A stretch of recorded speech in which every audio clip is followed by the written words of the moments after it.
Hey everyone, welcome back to my YouTube channel. I haven't been on here in a while, so hi, I'm back.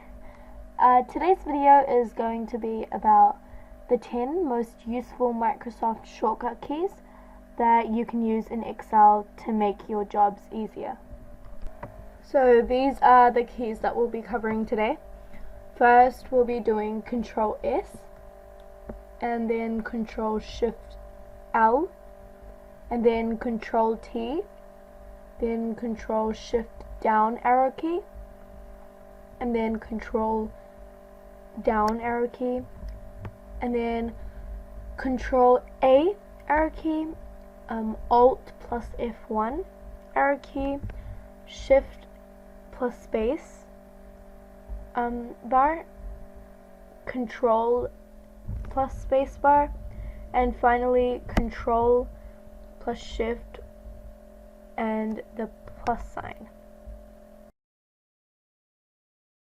So the first shortcut that we had was Control S. So Control S is used to save spreadsheets. So when we go Control S, then it's an alternative to going to File and then saving it, or going up there and clicking the save button. Instead of doing that, you can always just go Control S and it will come up with this, and so you can just save it. I will name this Company Stores and save it.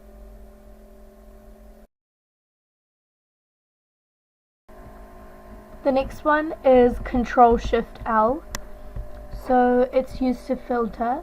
So if you select both of these and then you go Control Shift and then L, then it filters them and it gives you the filters here.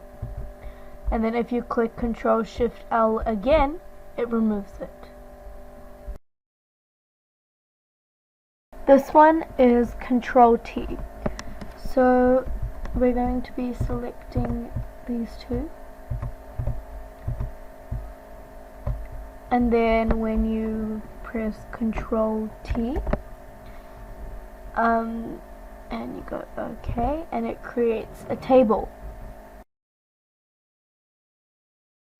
Now we have Control Shift down, so we will select, just click on it, and then you go Control Shift down arrow key and it selects the whole line, and you can also select both of these and then go Control Shift down arrow key and it selects the whole data.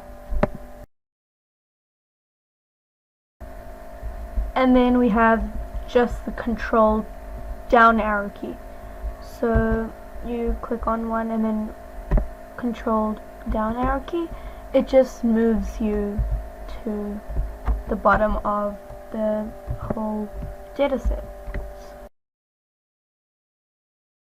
And if you want to select the whole area, then you go Control A and it selects everything for you in one go. The next one is Alt and F1. So if you select this here and you go Alt and then F1 together, it makes a chart for you. So this is an easy way of making a chart. So now if you want to select an entry row, then you just go Shift and then space and it selects the whole row for you. If you want to select an entry column, then click on it and then you go Control space and it selects the whole thing for you. The last shortcut for today is Control Shift the plus sign. So suppose if I put my if I select that box and you go Control Shift plus arrow, and then you get this box here, and you can go either entire row or entire column. Yeah, and it creates a new column for you. And so that's it for today. Thank you so much for watching, and make sure you subscribe to my channel for more content.